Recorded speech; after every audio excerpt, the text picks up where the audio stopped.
Hello, I'm Andrew Gaffney, and I'm here today interviewing Al Capone. Hello, I am Al Capone. I'm here with Bridgewater Raritan High School to teach more about Al Capone's life and about Prohibition in the 1920s. First, let me start off by giving some context around the subject. Here's why Prohibition came about. Prohibition started because religious groups believed that the reduction of alcohol consumption would lower crime rates, which proved to be false in the long run.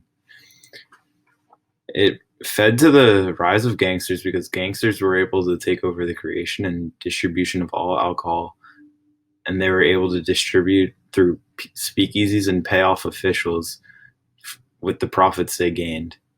Gangs from different cities and states began forming crime syndicates in order to assure protection in each other's areas, and it ended up promoting lots of violence around America. Al, what was life like growing up in Brooklyn? I was born into an immigrant family in Brooklyn, New York. My parents moved from Italy, and we lived in a very ethnically diverse neighborhood. We lived near the docks, which had lots of crime around it because of imported goods from other countries. At a young age, I was around crime a lot, and I had already seen how it affected society. Al, as a child, how was your education? My parents sent me to a strict, violent Catholic school. The teachers believed I had the potential to become something special, but the constant brutality had me on edge. Around the age of 14, I was expelled for retaliating against a female teacher. What was your life like after joining your first gang? When I first joined a gang, it was in the 1900s, and it was a street gang led by Johnny Torrio. I had a lot to learn from him. He was a ruthless opportunist. In about 1920, he invited me to join him in Chicago because there's bigger projects there for me. I quickly became his right-hand man, and we were involved with racketeering of things like alcohol and prostitution and gambling. What were some things you learned from Torrio? Torrio taught me the importance of keeping a good reputation to the public while still running a racketeering business. He showed me that being a gangster meant more than violence and that there's millions of dollars to make exporting and importing illegal goods. How were you able to expand your control and gain power in Chicago? After Torrio retired, I was quick to take over in 1925. Rival gangs in surrounding areas were dropping like flies, and if the feds asked, it was not me who was responsible.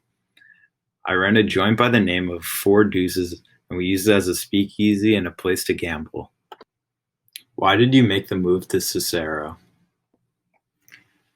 The feds were beginning to crack down, and I needed to get in control of the government.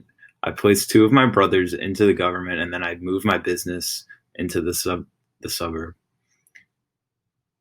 After a while, I had to join myself in order to keep things in control. I may have gotten the position, but it was not the moral way. What was the result of the assassination attempt against Torrios? This was the final thing that scared him out of the public eye and gave me all of his businesses. I became a public figure unlike other gangsters, and I had to keep a clean reputation with the public despite unconfirmed murder allegations. You definitely were able to become a public figure, as here's a picture of you at a baseball game at the time. Athletes recognized you and were willing to talk to you. How are you able to make so much money off of bootlegging? In New York, I had an ally by the name of Frankie Yale. I helped him take care of some problems, and he helped me export whiskey from New York to Chicago to sell. People were able to buy this from me in my speakeasies where they could gamble and drink. What truly went down at the St. Valentine's Day massacre? I personally would not like my name tied to that, but according to the public reports, here's what happened. Bugs Moran, a rival of mine from the north side of the towns, his men were lured into a warehouse. Then some men that were allegedly tied to me came in police uniforms and forced them to surrender their weapons. That was the last thing those men did because they were all found dead to gunshot wounds besides one survivor. But I was in Florida at the time, but the blame still fell on me. The last thing I want to talk to you about is your last and longest experience in jail. I have a newspaper here that claims that you were guilty of over $200,000 in tax evasions.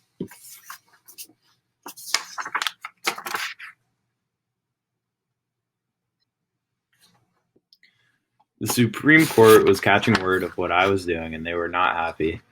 They created a bill which allowed them to place an income tax on illegal businesses.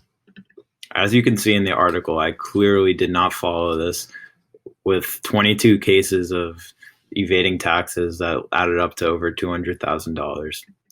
Slowly, I lost the protection and trust of the police, and the president turned against me and wanted me in jail. I was arrested and convicted to 11 years in Alcatraz. I got out in only 4.5 years and now living with my wife in Palm Island Palace, but mentally I have not been the same since. Here is a mugshot of me when I got to Alcatraz Island. Thank you for your time, Al. I just have a few concluding statements. I would like to say that you impacted the 1920s through public fear and crime. You brought access to alcohol, gambling, and prostitution to Chicago through your speakeasies.